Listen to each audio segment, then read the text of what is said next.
کیا حضرت آدم سے پہلے انسان کا وجود تھا؟ یعنی سائنٹیفک جو ہمیں اس حوالے سے چیزیں پتہ چل رہی ہیں اس میں تو لگتا ہے کہ وہ علماء دین جن کا موقف یہ ہے کہ جو باقاعدہ انسان چنا گیا باقی انسانوں میں سے پہلا انسان وہ حضرت آدم علیہ السلام ہے، لیکن ان سے پہلے کسی نہ کسی فارم میں مخلوق ایگزسٹ کرتی تھی، واللہ عالم، لیکن جو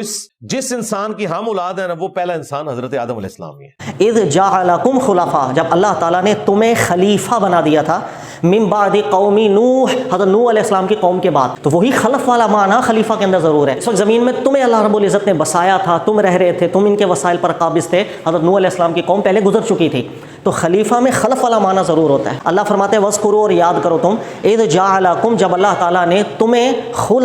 خلیفہ بنا دیا تھا، من بعد عاد، قوم عاد کے بعد۔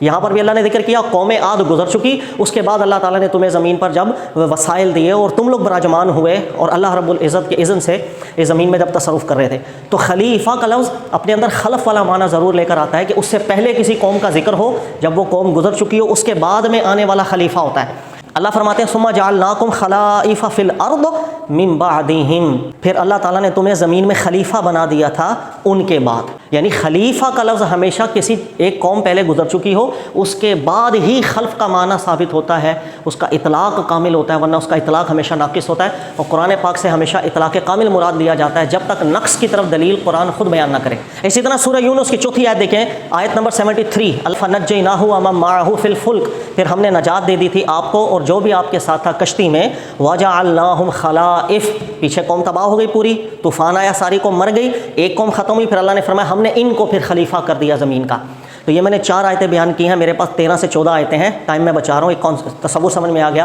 خلیفہ اپنے اندر خلف والا معنی ضرور رکھتا ہے جو واضح عربی کے اندر اطلاق کامل کے طور پر تقاضا کرتا ہے کہ اس سے پہلے ایک قوم گزر چکی ہو۔ جب اللہ تعالیٰ نے فرشتوں سے فرمایا تھا انی جاعل فی الارض خلیفہ، ہم زمین میں خلیفہ بنانے والے ہیں، اس کے اندر بھی خلف والا معنی ضرور ہونا چاہیے ورنہ عربی کا اطلاق کامل صادق نہیں آتا۔ یہی وجہ ہے کہ محمد عبدو صاحب وہ اس جانب مائل ہوئے تھے اور انہوں نے نفیس تحقیق کی تھی اور ذکر کیا حضرت آدم علیہ السلام سے پہلے بھی قوم آباد تھی،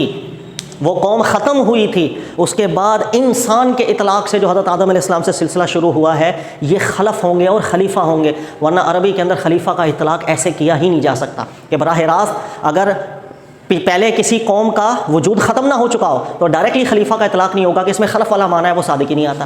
اس لیے محمد عبدو صاحب کا رجحان یہی تھا کہ حضرت آدم علیہ السلام سے پہلے قوم آباد تھی اور وہ قوم انسانوں کے ہی مشابہ تھی۔ اس کا کیا اشارہ ہے وہ قوم انسانوں کے مشابہ تھی؟ اس کا اشارہ بھی قرآن کی اسی آیت سے پتہ چلتا ہے۔